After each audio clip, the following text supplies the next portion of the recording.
Have you ever thought of making your God laugh? Simple way, tell him your plans. So, how many of us have seen our dreams collapsing, seen our aspiration collapsing, especially during these days of pandemic? I thought of making these series of empowering your kids. Empower your kids. So this came to my mind after I interacted with several teachers, parents during my recent webinars. After, of course, pandemic entered and created a havoc in the world.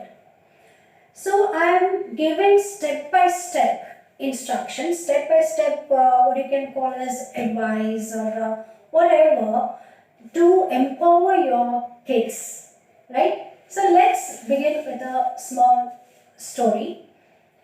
There was a boy who grew up in a city.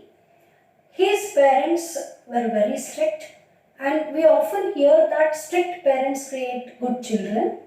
Likewise, he was born and brought up in a family where both father and mother were very strict with him in bringing up. They disciplined him, they gave him everything what he wished for, of course, with the judgment and with the approval of the father only, everything would happen. After a few years, he got seat for engineering, pursuing his engineering degree. He continued in the same city. He was qualified as an engineer. After that, he was enrolled to a bigger course called MS in a bigger city. When he went to that city for a few days, everything went on well. And after some months, the parents started observing that the demand for money from the son was coming in a very huge way.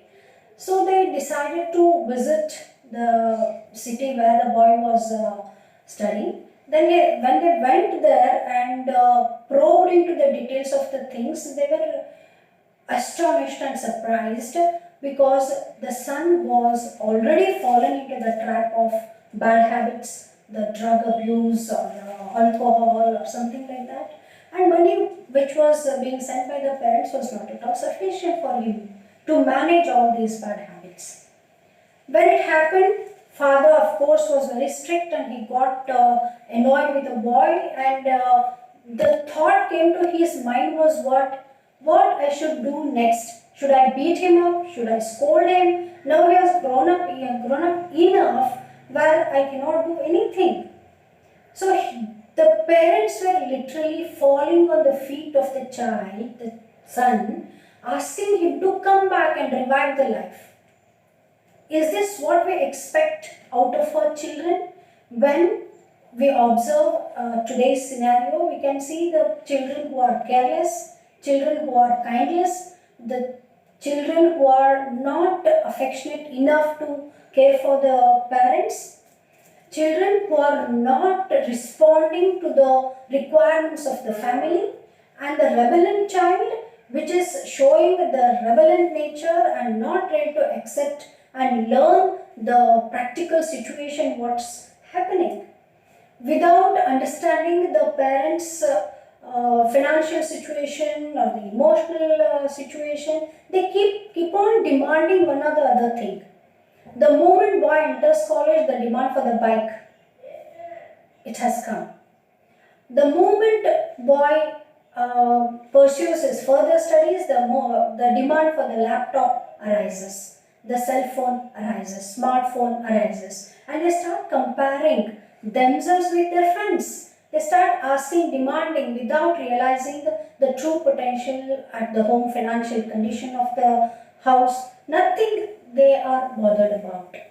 We often observe the depression, anxiety, or even schizophrenia or eating disorders. So we don't know where we have failed in teaching our children the skills of coping up. The one example of the boy which I gave you, on the contrary, there is the several examples of the children who are pampered so much by their parents that they are least bothered about anything else. They treat the parents just like slave. Get me a glass of water, mama. Mama will run and get the glass of water for the child. Why don't you sometimes ask your child to go and get the water? See, every time father used to come back home, I'm giving you one instance with regard to this, the similar situation. The father would sit on the sofa, call out his 12-year-old daughter, Sahana, get me a glass of water.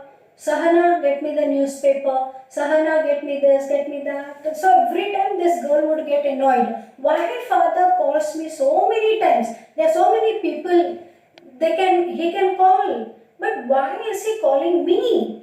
So that was her problem. When the problem was discussed, only thing is what father just wanted to see the face of the daughter. It was not that daughter was required to get the water for him. He could go and get the water by himself. But the thing is, he wanted to see the face of the daughter. That's all. So, the two extreme situations arising everywhere, we fail to understand what's actually happening. So, how can we empower our children from the base level? Say, for example, when he enters 6th standard or 7th standard, from then we should start empowering our children.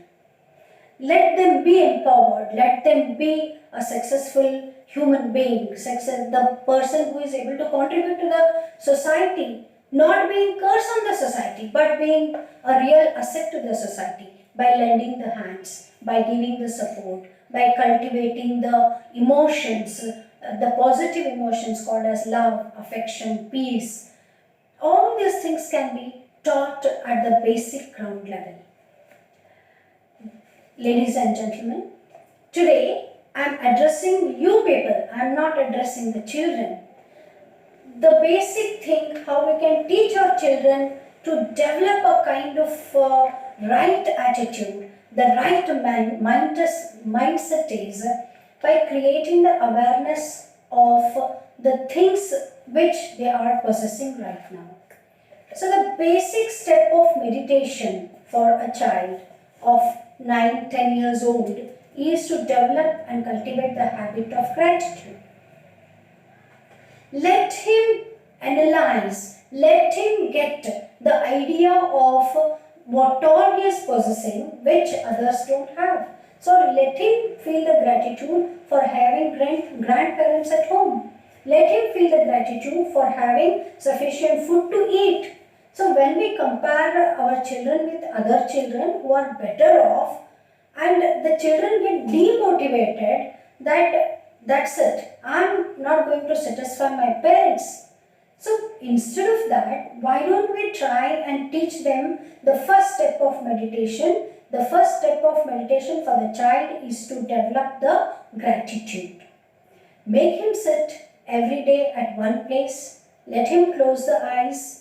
So whatever position he wishes to sit, he can sit.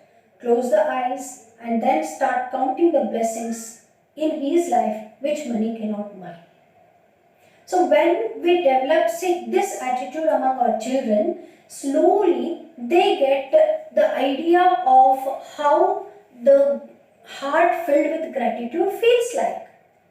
So let's begin with this first step. Next step I will be continuing in my next video. Till then, please be tuned. Thank you.